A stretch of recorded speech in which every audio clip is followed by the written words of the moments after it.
Hello दोस्तों, नमस्कार, प्रणाम। तो आप सभी लोगों का स्वागत है हमारे भोजपुरिया क्लास गरीब के पाठशाला में। तो आज के जवन क्लास होगा उसमें प्रश्नावली 1.1 के जितना भी उदाहरण है 1.1 से पहले वाला उस सभी का सभी को क्लास होगा। इस वीडियो को चालू करने से पहले चंदन सर आप सभी लोगों से हाथ जोड़ी है कि हमारे 4 गो बात को आप पूरा कर दीजिए। पहला में हम अरौरा लोग से लाइक मांगता नहीं, दूसरा में एगो अच्छा सा कमेंट मांगता नहीं, तीसरका में शेयर कर दो एगो, आ चौथा में फॉलो या तो सब्सक्राइब कर दो। बस ओकर बाद वीडियो के स्टार्ट कर जाओ। यह क्लास में भोजपुरी और हिंदी दोनों भाषा के एकदम मिक्सिंग एकदम कॉमेडिया अंदाज में झाड़ के चली। 1.1 के जितना भी उदाहरण बा वो उदाहरण के एक दिशाहे से एकदम लोढ़ा पर जैसे कैसे होला सिलौट पर लोढ़ा से मसाला दरकचाला और सही दरकच दिया। 1.1 चालू करे से पहले ओकर कुछ बेसिक बड़ी सन यह चैप्टर के नाम वास्तविक संख्या बड़ुए। हम पिछिलका वीडियो एगो लेके आई रही जोन की उनमें वास्तविक संख्या के बारे में बता दिले बने। पिछिलका वीडियो जाके रउआ सब देख सकत नहीं जा। तो यह चैप्टर के नाम है वास्तविक संख्या, मतलब वास्तविक संख्या से रिलेटेड बात हमनी के पढ़ना है। तो चलिए सबसे पहले हम स्टार्ट करते हैं। इसका उदाहरण कौची है, बेसिक कौची है, गते गते सभी चीज को स्टार्ट करते हैं।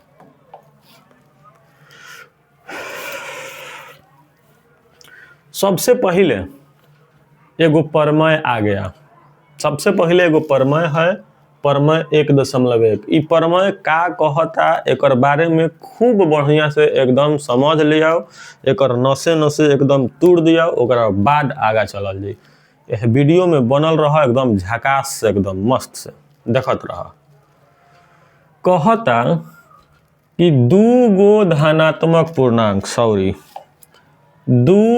धनात्मक पूर्णांक ए और बी, 2 गो धनात्मक पूर्णांक कहे के मतलब कि जो धनात्मक पूर्णांक संख्या होला है संख्या रेखा पर जवन धनात्मक पूर्णांक संख्या होला मतलब हेनियाला 1 2 3 ये सब धनात्मक जन पूर्णांक संख्या बनन सब कहता कि 2 गो संख्या एगो के ए कहला आ एगो के बी कहला दिए रहने पर ऐसी अद्वितीय पूर्ण संख्याएं Q और R विद्यमान हैं कि A बराबर BQ प्लस R आ ओकरा बाद 0 छोटहन है R से, चाहे ओकर बराबर है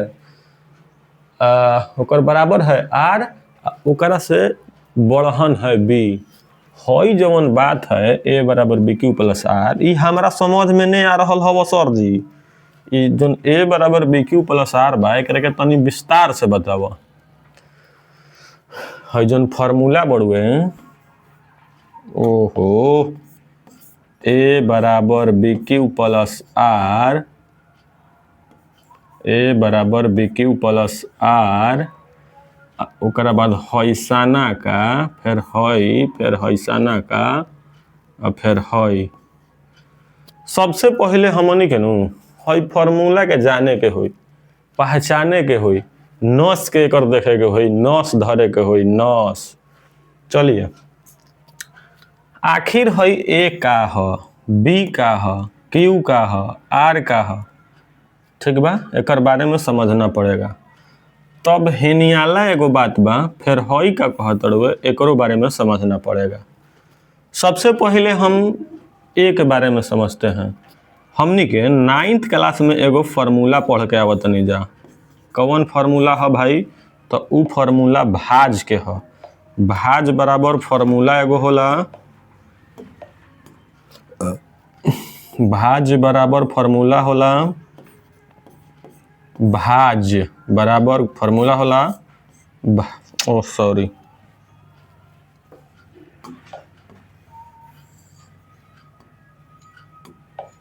भाज बराबर भाजक गुना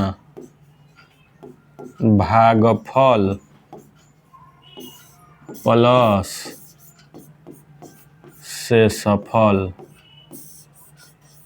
भैया रे हई एगो फार्मूला पढ़ले बनी जा पहले ही 10वां से पहले ही फार्मूला पढ़ले बनी जा। भाज बराबर भाजक गुने भागफल प्लस शेषफल। तो अगर हई फार्मूला से हई वाला के तुलना कइल जाओ तो जेकर सोझाई पर जवन चीज बा नु जेकर सोझाई पर जवन चीज बा उ ओकर ह। जैसे हई भाज के सोझाई पर ए बड़ुए तो एकरा मतलब कि भाज ए के कहल जाई। बीच में बराबर के जगह पर बराबर बा तो बराबर। फिर भाजक के जगह पर हई वाला बा बी यानी भाजक के बी कहल जाई।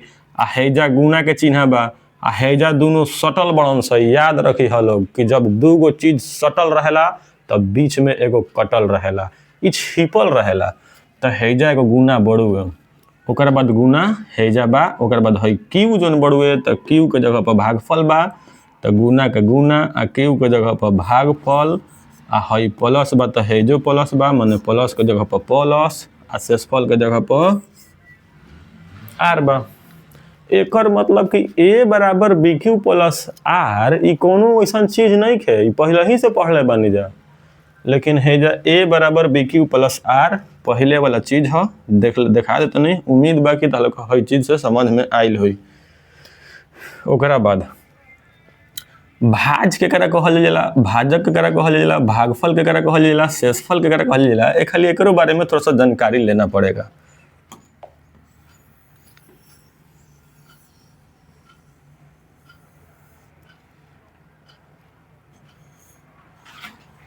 ए भाई सब मत हिल रे भाई, आराम से हिलो सब।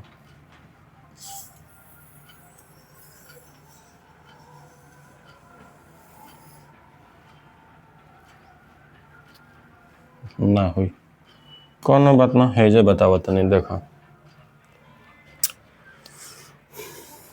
यहाँ पर ही बता रहे हैं। यहाँ पर ही देखिएगा,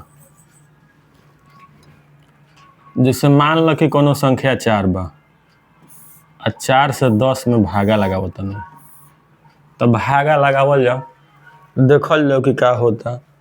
4 के पहाड़ा कई बे पढ़म कि 10 आई तो 4 के पहाड़ा 2 में पढ़ल जाई तो 10 ना आई, 10 से कम आई। तो जवन आई तो वो चीज के हैजा लिख देवल जाला। ओकर बाद का बाची शेषफल 2 बाची। देख भैया हैजा से समझ, हई जौन होला नु हई ई भागफल होला, भागफल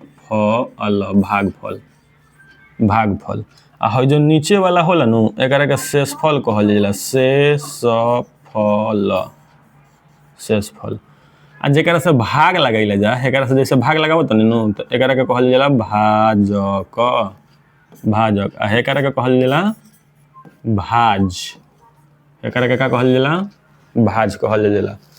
अब जवन जेकर जगह पर बा ओकरा के चिपका देतनी, जैसे भाज के ए कहतनी तो हई जवन चीज बड़ुए भाज उ ए ह। ओकर बाद भाजक बी ह, भाजक के बी कहल जाला। और भागफल के क्यू तो भागफल के मुड़िया पर लिख देतनी क्यू आ शेषफलवा के जगह पर आर लिख देतनी। उम्मीद बा कि तहरा ई चीज समझ में आइल होई, उम्मीद बा कि हई चीज तहरा समझ में आइल होई। अब ओकरा बाद हई जवन चीज है बड़ुए कि आर हई काने चीज हवा बारे, हाँ हई जवन चीज है बड़ुए हई वाला है जतने से छूट गइल बा, हई गलती कर देले बनी। हई जवन चीज बड़ुए एकर का मतलब हुई हो सर जी, तो ओकर मतलब भी समझावत तनी। देखा पहले तहारा ओकरा में हई वाला समझना पड़ेगा। हई का चीज है हई भैया बारे ते ही देख एहमे कौन मुंह पातर बा। हई वाला मुंह पातर बा नु तो पातरका जेने रहेला नु मतलब छोटका जेने रहेला नु ऊ चीज छोट होला आ हई मुंह जाने रही नु ऊ चीज बड़ होला। एकरा मतलब कि हई जोन जीरो से पातरका मुंह जीरो दने बड़ुए आ मोटका मुंह आर दने बड़ुए, एकरा मतलब कि जीरो से बढ़न होला आर चाहे ओकर बरोबरो हो सकता आ आर से बढ़न होला बी, आर से बढ़न होला बी। तो ये चीज के हैजा पर ही ध्यान से समझना पड़ेगा। देखिएगा तनी हेगरे के मिटावो तनी।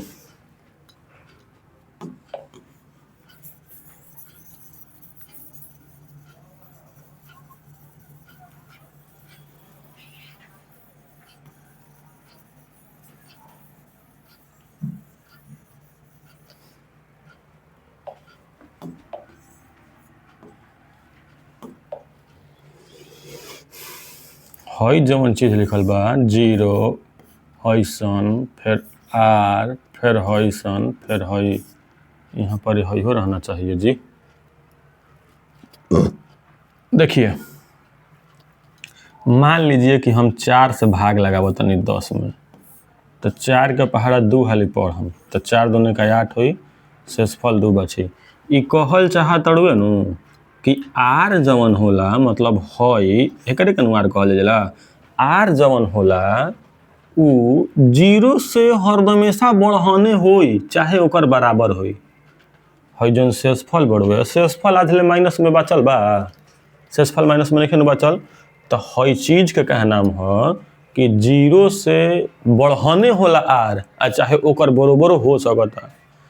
अच्छा आगे जौन है ओकरा बाद हई कहल चाहत रहुए कि जौन बी बढ़ुए उ आर से हमेशा बढ़न हो सकता। हई ना होई, हई सॉरी हई ना होई, हई नहीं होगा।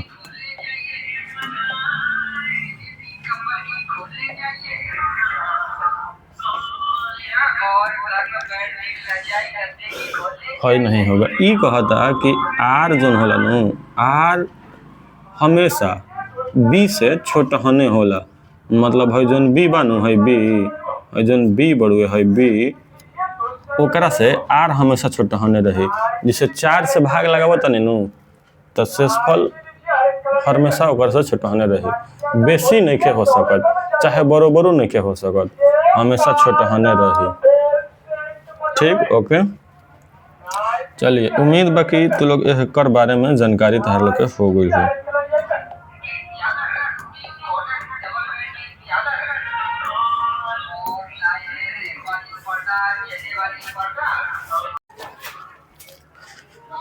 तो भैया हमार अभी तले जवन चीज हमन के समझ नहीं जानू, यह चीज के यूक्लिड विभाजन प्रमेयिका कहल जाला। यूक्लिड विभाजन प्रमेयिका है लिखल गइल बा, यूक्लिड विभाजन प्रमेयिका। हमार उम्मीद बा कि तू लोग एकरा के बेहतर तरीका से जान चुकल होई बोलो। अब तनी आगे चलो, तनी उदाहरण की ओर, उदाहरण देने चलो तनी। देखो उदाहरण में पहिलका क्वेश्चन 40, 52 और 12, 576 का HCF यूक्लिड विभाजन एल्गोरिथम का प्रयोग करके निकालना है। हई जौन HCF लिखल बड़ू है नु, तो सबसे पहले यह क्वेश्चन के समझे से पहले हमने के HCF के बारे में समझ लिया। HCF के मतलब होला फुल फॉर्म एकर होला हाईएस्ट कॉमन फैक्टर। HCF का फुल फॉर्म हाईएस्ट कॉमन फैक्टर होला। मतलब जैसे मान लो कि 12 के आ 20 के हमनी के यदि HCF निकाले के बानू तो देखो एकर HCF कैसे निकली। जवन छोटका रहत तड़ुए तो छोटका से बड़का में भाग लगा दो, भाग लगाओ तनी 12 एकम 12 कितना बची भाई 8 बची, हई कट जाई। अब ऐसे 8वां के ऐसे घेर दो आ हेजा 12 आइल तो 12 के हेजा उतार लो, 8 एकम 8, 12 में से 8 गइल 4। अब हई 8वां के हेजा उतार लो, 4 दूनी 8 कट गइल। हमनी के ई जो चीज कोई नहीं जानू, तो हमनी के HCF के मतलब ई सीख मिलल कि ई दोनों जवन संख्या बाड़ा सनू, हई जवन दोनों संख्या बा ई दोनों संख्या के काटावे वाला सबसे बड़ से बड़ पहाड़ा 4 है। हमनी के इहे सीख मिलल। हाईएस्ट, हाईएस्ट H के मतलब हाईएस्ट बतैनी है नु, आ C के मतलब कौन बतैनी है नु, F के मतलब फैक्टर बतैनी है नु। मतलब 4 ऐसन एगो संख्या बड़ुए जोन सबहन से बढ़न बा ई दोनों के काटावे वाला, तो HCF के मतलब ई होला हमार भाई। लेकिन एह क्वेश्चन में HCF यूक्लिड विभाजन एल्गोरिथम के प्रयोग करके बनावे के बा। एकर मतलब का भइल कि फार्मूला में हमनी के A बराबर BQ प्लस R वाला फार्मूला से बनाना है। ठीक बा, चलो बनाओ तनी, ये सब चीज के मिटा दे तनी।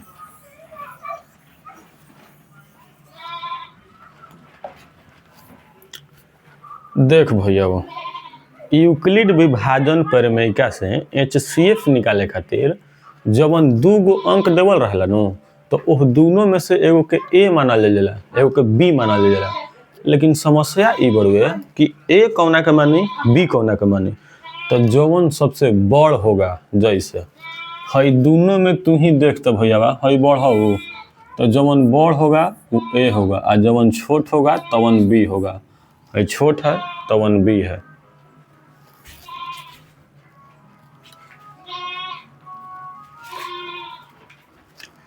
जवन बड़का हुई वो ए हुई, जवन छोटका हुई जवन बी हुई। अब कौन तरीका से क्वेश्चन बनावल जाला, एकदम आराम से हमें वीडियो में चलम। हमार वीडियो कोनो फास्ट ना होई भाई, हमार जौन वीडियो होई कोनो फास्ट ना होई, आराम से एकदम लहे लहे मजा लेके भोजपुरिया स्टाइल में मैथ बन। कमजोर से कमजोर लेके के वादा करत नहीं कि वीडियो के अगर ध्यान से देखी ओकरा एकदम 100% समझ में अइबे करी। ठीक, ध्यान दो। तो ए बराबर हई बा और बी बराबर हई बा, हमने के यूक्लिड प्रमेय से सोल्व करना है। चलिए, तो यूक्लिड प्रमेय से सोल्व करना है।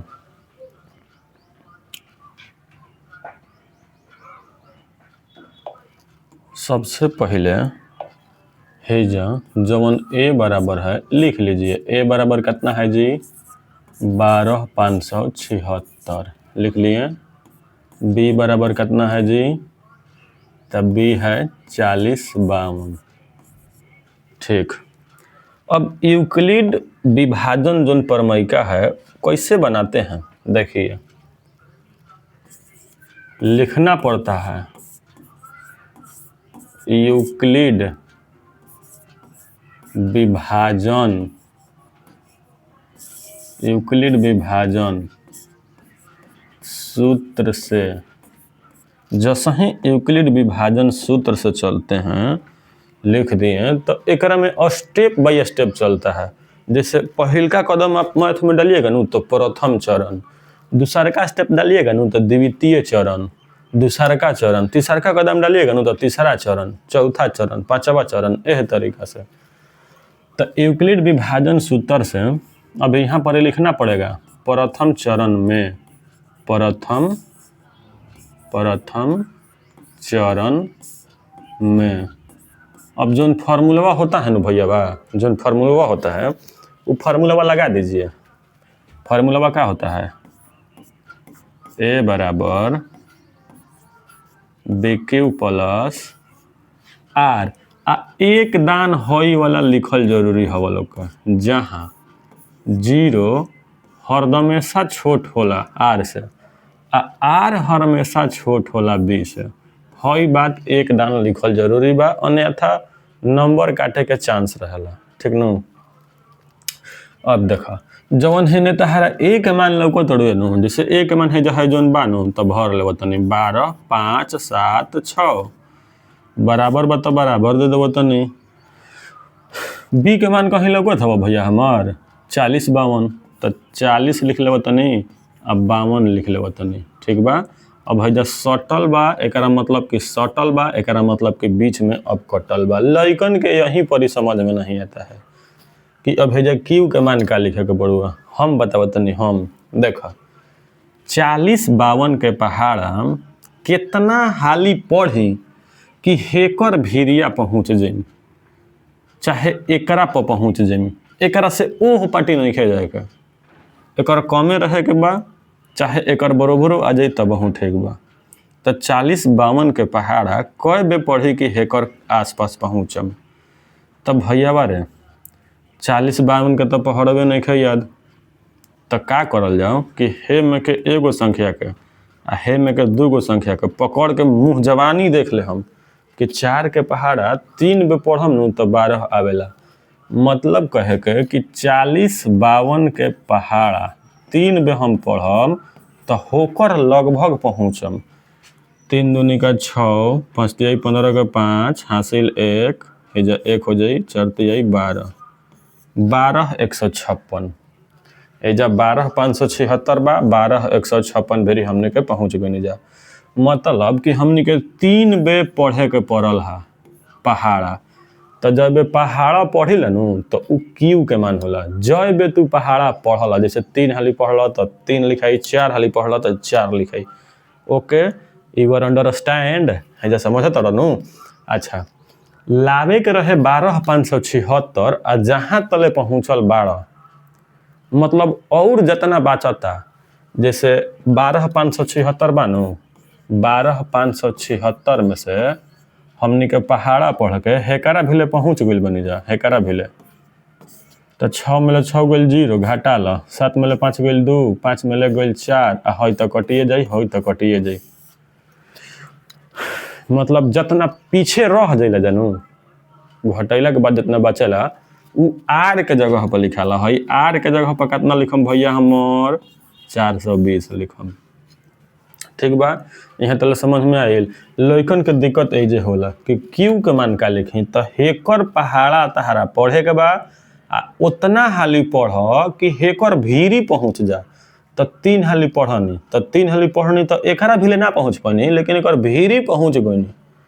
भीरी पहुँचला के बाद जितना से पीछे रह दिले जानू, जैसे है 420 अभी पीछे रह गई है, तो उहे आर के जगह पर 420 लिख देनी है।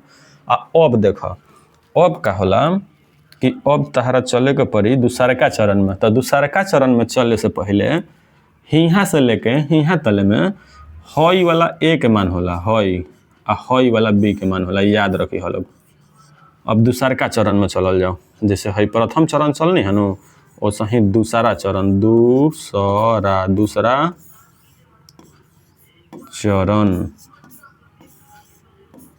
दूसरा चरण में फटाक से फॉर्मूला लगा दीजिए, ए बराबर बी क्यू प्लस आर।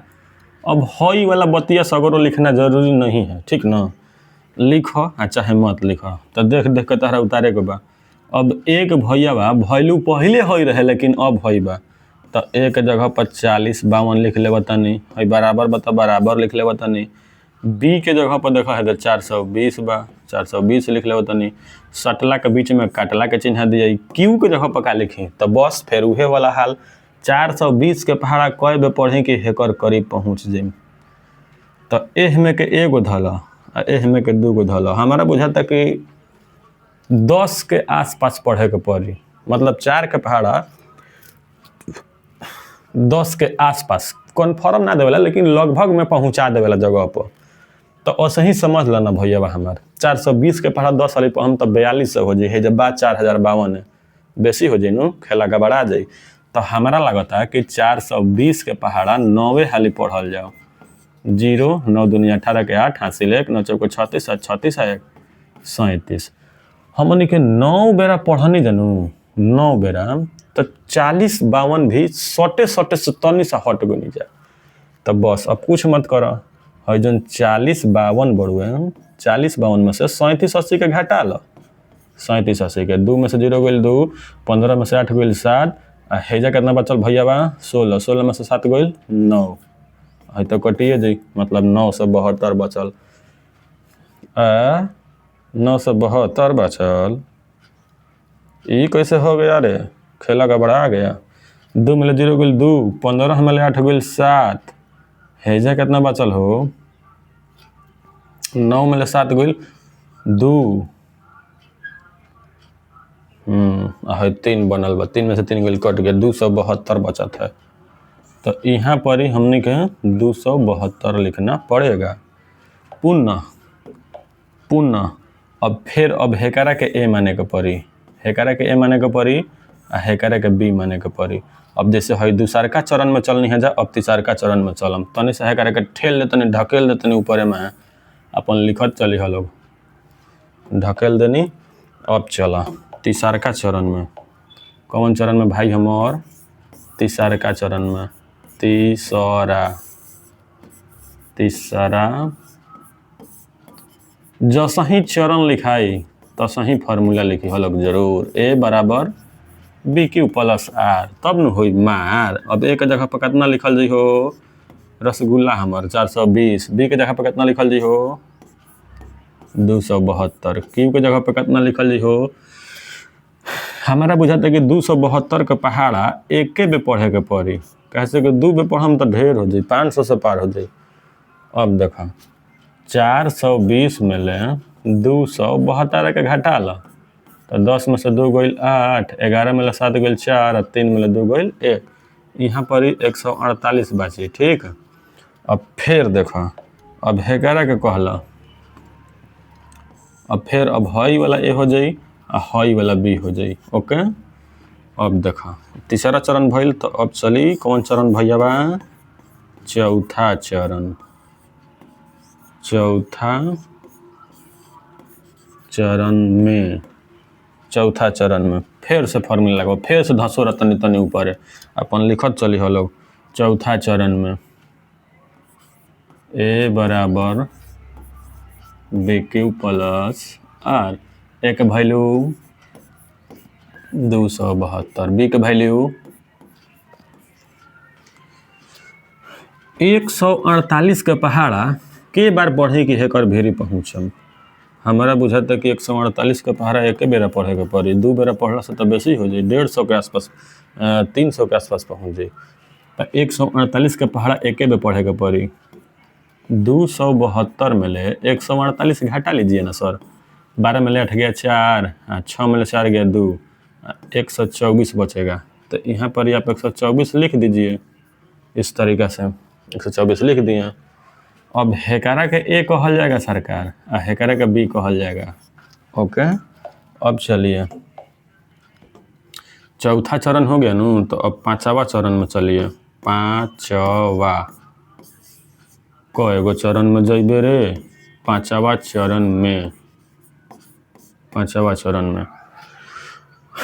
जैसे ही पांचवा चरण में जाएगा गाड़ी, तो ए बराबर बी क्यू प्लस आर आएगा। ए बराबर बी क्यू प्लस आर, ए के वैल्यू हवा 148 बराबर बी के वैल्यू 124 गुना क्यू के वैल्यू हल ही नहीं है, एक बेर पढ़ला पर हो जाई हमारा बुझाता। 24 बाची, 124 और 24 48 ना होई। तो अब हेकरा के ए कह दिया, हेकरा के बी कह दिया ना। कितना सुंदर मैथ बा, कितना सुंदर मैथ बा। पांचवा चरण के बाद कौन चरण जाई हो बाबू हमार? छठा चरण। तो ओकरा के लिखम छठा चरण। छठा चरण में फिर छठा चरण में जाई तो फिर फार्मूला लिखाई ए बराबर बी क्यू प्लस आर। अब ए के वैल्यू है जा बा, ए के वैल्यू कितना बा 124 बराबर बी के वैल्यू कितना बा 24 गुना क्यू के वैल्यू कितना बा हो सरकार 24 के पहाड़ा कोई भी पढ़ी तो 124 आ जाए। हमारा बुझते कि 24 5 120 होला आ 24 6 के 124 होला। अब 124 ला वहीं के रहे 124 आइए गल, तब बाचल कितना हुई भैया बा 0। तो देख करत करत करत करत जब तले तोड़ेंगे नहीं तब तले छोड़ेंगे नहीं, मतलब आर के मान जब तले 0 ना हुई तब तले करत रहे के बा एकदम। अब 0 आ गई, जवन संख्या हैजा वाला 0 ले अला सा उहे संख्या ओकर HCF कहाला। तो ऐसे लिख दे लास्ट में HCF बराबर 24 आ ओकर बाद इनकरा के हाईलाइट कर दिए, घेर दिए, ताकि देवे वाला नंबर मास्टर जब नंबर 10 अनु तो कहनी के लव को इस तरीके से लिख दिया। अब बढ़िया से एकदम सुंदर से ANS अनुमान बा हमार कि तू लोग हई मैथ के बेहतर तरीका से सीखल होइबा, ठीक बा। अभी हमहू नए ड्राइवर बने ऑनलाइन, फिर ऑफलाइन में तो धक धकाइए देहिला है करे के हम जूम आउट कर लेता नहीं। अगर उतारे के विचार बा तो हई स्क्रीन शॉट ले सकत लोग, न तो कॉपी पर उतार लेवे के काम बा। अब अगिलका मैथ पर चलत नहीं हम। अगिलका उदाहरण दूसरका नंबर में क्वेश्चन में दर्शावे के बा, का दर्शावे के बा भैया बा कि धनात्मक समपूर्णांक। धनात्मक समपूर्णांक मतलब समझ लो ना। देखो धनात्मक समपूर्णांक कहे के मतलब एक क्वेश्चन हिलत रहे साले मारेंगे कि फाटिए देगा हिलत रहे। धनात्मक समपूर्णांक कहे के मतलब कि हई जोन संख्या रेखा है नु, यह संख्या रेखा पर हो पट्टी 1 2 3 4 5 है पट्टी -1 -2 -3। जैसे ही क्वेश्चन में धनात्मक कहलक तो धनात्मक कहलक तो हैजा से तहने वाला के टिकट कट गई। ओकरा बाद समपूर्णांक सम सम कहलस तो हेकर टिकट कट गइल, हेकर टिकट कट गइल, हेकर टिकट कट गइल। मतलब सम जौन पूर्णांक बड़न स उ सब 2, 4, 6, 8 ई सब सम पूर्णांक संख्या है। हम पीछे वाले वीडियो में घड़ी घड़ी कहत तनी के बता देले बानी। तो ये सब सम पूर्णांक संख्या हवन स। आ सम पूर्णांक संख्या के 2q के रूप का होता है तथा प्रत्येक धनात्मक विषम पूर्णांक 2q प्लस के 1 के रूप के होता है, जहाँ q कोनो पूर्णांक है। ई मैथ के कैसे सोल्व कइल जाला देखो हम तारा के बतावत तनी, समझिए लोग। दर्शावे के बानू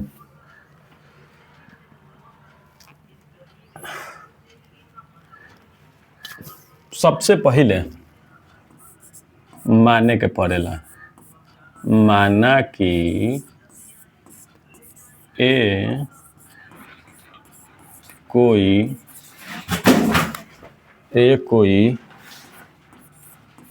धनात्मक पूर्णांक संख्या है। का तना आदमी के लागत है कि मर्द तहने तू धनात्मक पूर्णांक संख्या ए काहे मान ले लो।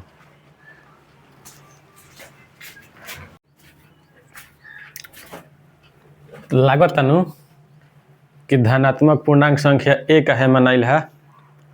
हम बताओ तनी कि धनात्मक पूर्णांक संख्या ए काहे मननी है। देखो जब हमनी के यूक्लिड विभाजन के फॉर्मूला पढ़नी है जहाँ तो ए बराबर बी क्यू प्लस आर भेटाइल है। जवन है ए है इहे नु संख्या हुआ है। अरे भाई माने के तो मान सकत रही दूसरो कुछ एक्सो वाई जेडो मान सकत रही, लेकिन जब फॉर्मूला में ओकर ए बढ़ुए तो ए मान लेता नहीं। लेकिन एक क्वेश्चन में तू धनात्मक पूर्णांक संख्या ए मान लो है जा समो संख्या बा है जा विषमो संख्या वो से घबराए के नहीं है। ओनली फॉर माने के बाद कि धनात्मक पूर्णांक संख्या ए काहे ए मननी पता चलल, काहे ए मननी। हाँ चलिए अब आगे तहरा के देखावत नहीं। अब देखा अब जवन जेकर रूप में लिखे के बड़ुए नु जैसे है 2q प्लस के 1 एक क्वेश्चन में तो खाली अतने कहले बड़ुए। तो एकरा में का होला नु कि जैसे a बराबर जब bq प्लस r से हमनी के तुलना करीला जा तो b आ है q आ प्लस के है r, मतलब कि b के सोझाई पर 2 बड़ुए। तो एकर मतलब कि क्वेश्चन में b बराबर 2 भइल। हम लिखेंगे सरकार उ बतिया को एक क्वेश्चन में b बराबर 2 भइल तो b बराबर 2 लिख ले हम। ठीक बा, समझ में आयल कि b बराबर 2 कहाँ से लिखनी।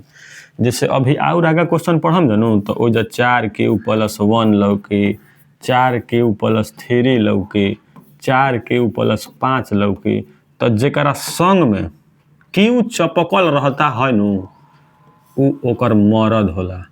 जैसे b के संग में q चिपकल बड़ो नु तो q के जगह पर जौन संख्या रही है जा उहे b के मान होई। ई सिद्धांत है।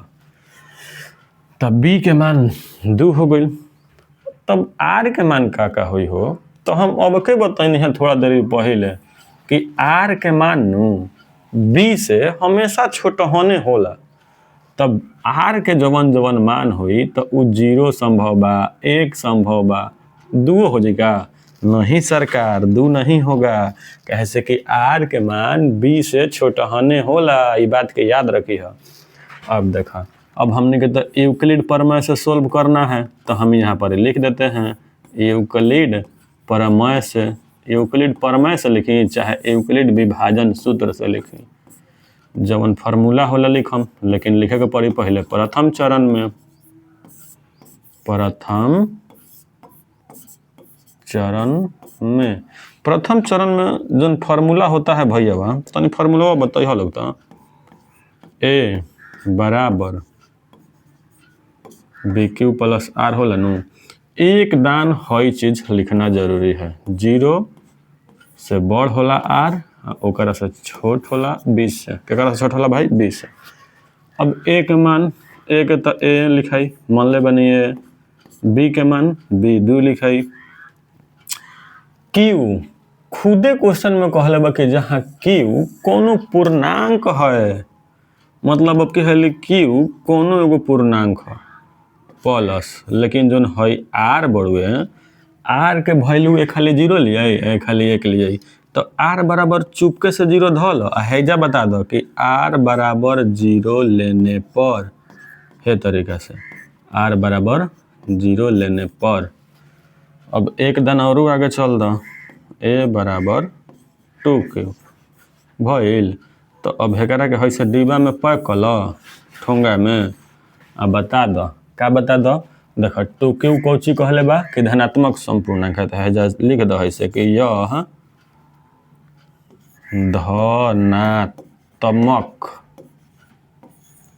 धनात्मक संपूर्णांक है।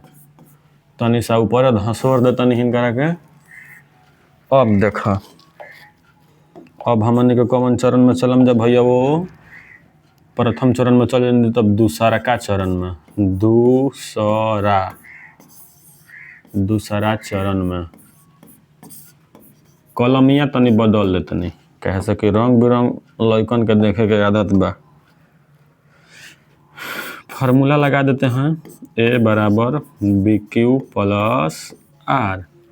फिर अब ए के मान तनी बताओ लोग हो, तो ए के मान ए हो जाए, बी के मान तनी बताओ लोग हो 2 हो जाए, क्यू तक क्यू रह जाए प्लस, लेकिन आर के वैल्यू अब के हाली 1 रखाई, चुपके से रख के आ कह देवे के बाकी आर बराबर 1 लेने पर, ना बुझाइल, आर बराबर 1 लेने पर।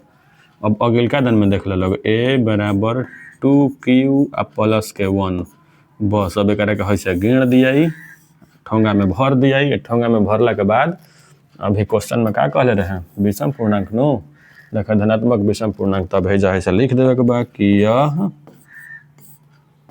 धनात्मक विषम पूर्णांक है। हो गई, मैथ बन गई। अब प्रूव्ड कर दो PROVED।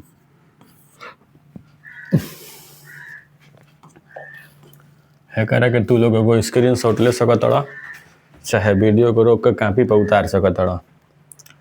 बेहतर तरीका से कहीं ना समझ में आयल हुई तो कमेंट करके हमारे से पूछ सकत रह कि कौन चीज़ कैसे आयल है बी के मान 2 कहाँ से आयल है, हम समझा दिले बनी, हर एक चीज़ के तोड़ के बतावे का प्रयास करत नहीं, लेकिन फिर भी जब अगर ना समझ में आवे तो कमेंट धाए देखूँ कद हमारे बेरी, हम कमेंट के फेरा में रहेला कि के कमेंट करता का करता। ओके, नया ड्राइवर बनी देखे को पड़ेला, कहीं कहीं कुछ गलतियों लिख दी ना, जैसे है जब पूर्णा लिख ले बनी पूर्णांक। चलिए तो अब उदाहरण नंबर 3 पर चलते हैं। उदाहरण नंबर 3 में दर्शावे के बा कि धनात्मक विषम पूर्णांक हैसन का रूप का होता है जहाँ क्यू एक पूर्णांक है। तब पहले तनी फास्ट बनाई फटाफट, चलो जैसे आपके सिद्ध करनी है वैसा ही माना जाओ, माना कि ए कोई धनात्मक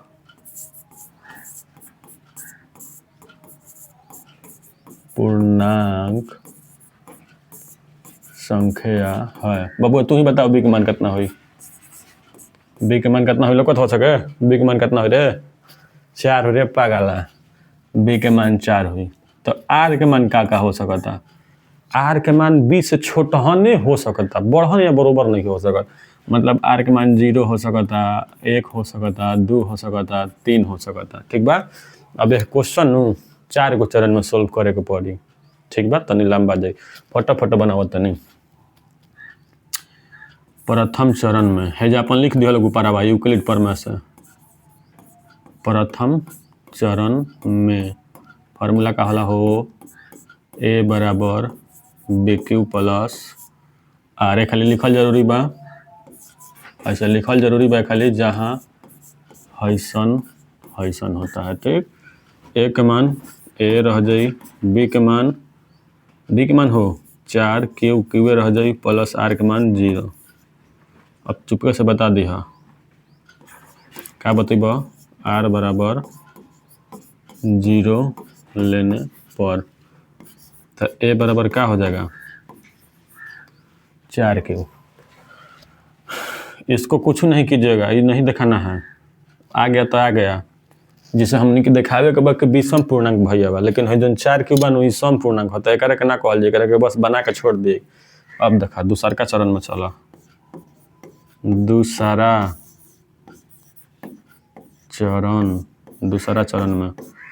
चरण में चल के तनी कॉलम चेंज कर लिया। फार्मूला ए बराबर बी क्यू प्लस आर, ए के तो ए रह जाई बराबर बी कितना हो जाई 4 क्यू प्लस आर के मान अब कहली पारा पारी, अब कल 0 रखनी है तब कहली 1 रखम, तो आर बराबर 1 लेने पर। अब देखा ए बराबर 4 क्यू प्लस के 1 है, करा के वैसे घेर लिया ही, आ घेरला के बाद देखा का पूछल है 4 क्यू प्लस 1 लग, तो कहले बनू कि एक धनात्मक विषम पूर्णांक है, तो है लिख दिए यही से कि यह धनात्मक विषम पूर्णांक है। ओके, धसोरा तनी ऊपर में है, 2 गो चरण हो गई, तनी अब तीसरा चरण में चल दिया। तो यहाँ पर लिखा तनी तीसरा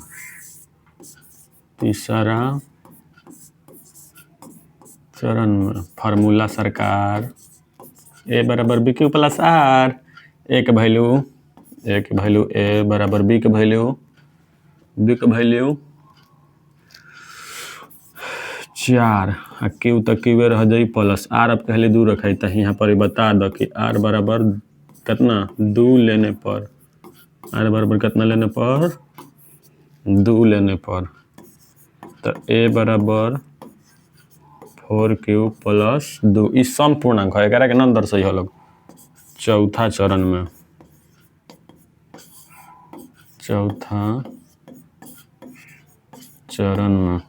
में भाई फार्मूला लगे ए बराबर बी क्यू प्लस आर, उन्हें लिखना जरूरत नहीं है, ए के वैल्यू बताइए, ए के ए, बी के वैल्यू 4 क्यू प्लस आर के वैल्यू कल कितना रखाई हो, ये बता दो, आर बराबर 3 लेने पर,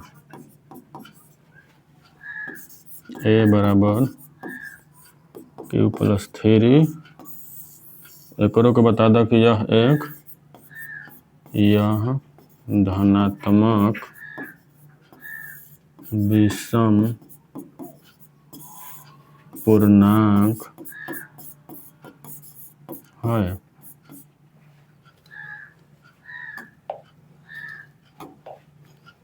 मैथ बन गई, देख ले लोग, स्क्रीनशॉट लेवल चाहे तो स्क्रीनशॉट ले ला। अब एक उदाहरण और बचल बा, उदाहरण नंबर 4। उदाहरण नंबर 4 देखो क्या कहता है कि एक मिठाई विक्रेता के पास 420 गो काजू की बर्फी सरवा भी है। अरे क्वेश्चन, बर्फी के मतलब समझल, ऐसन बर्फी मीठा लगेला। 130 गो बादाम की बर्फियाँ हैं, 130 गो बादाम के बर्फियाँ हैं। वह इनकी ऐसी ढेरियां बनाना चाहती है, लड़की ही, कि प्रत्येक ढेरी में बर्फियों की संख्या समान रहे तथा ये ढेरियां बर्फियों की परात में न्यूनतम स्थान घेरे। यह क्वेश्चन में समझावल गइल बा, कहल गइल बा कि कमे स्थान घेरो लेकिन अधिक से अधिक बर्फी सरियावल जाओ। कमे स्थान घेरो आ अधिक से अधिक बर्फी सरियावल जाओ। हमने के अभी पढ़ने हैं जा कि अधिक से अधिक के जब बात आई नु, हाईएस्ट के बात आई नु, तो वो स्थिति में HCF निकाले के पड़ेला। अच्छा, यह क्वेश्चन में एक मतलब कि हमने के 420 के आ 130 के HCF निकाले के बा, लेकिन यह क्वेश्चन में ई थोड़े ना कहले बा कि यूक्लिड विभाजन से निकाले के बा। तो कोनो भी परमाइका लगा के हम एक HCF निकाल देम और बता देम। ठीक बा, चलो 130 30 ले भाग लगा देता नहीं 420 में कई बे पढ़े कि होकरा भेरी जाए तो हमारा बुझाता कि 130 के पहाड़ा 3 हाली पढ़ला पर हो जाई 3 3 के 9 390 103 के पहाड़ा 3 बे पढ़ला पर 390 के आसपास जाए 0 में से 0 गई 0 12 में से 9 गई 3 4 में से 3 गई 3 में से 3 गई काटम कुटम अब 30 के हैसे गिन लियाई आ हई वाला संख्या के हैजा फेर लियाई 30 चौका 120 3 में से 2 गई 1 कट जाई अब गिन लियाई 30 के फेर लियाई 10 के पहाड़ कहली पढ़ी भैया 3 हाली तो 23 जवन संख्या पूरा पूरी कटैले होई जवन संख्या पूरा पूरी कटैले होई हई संख्या तो एकर HCF का हुई HCF बराबर 10 मतलब न्यूनतम स्थान घेरे के काम के लिए प्रत्येक ढेरी में कितनी बर्फिया रखी जाएगी तो प्रत्येक ढेरी में 10 गो बर्फिया रखी जाएगी तो यह क्लास उतने रहेगा और शुरू में मांग ले बनी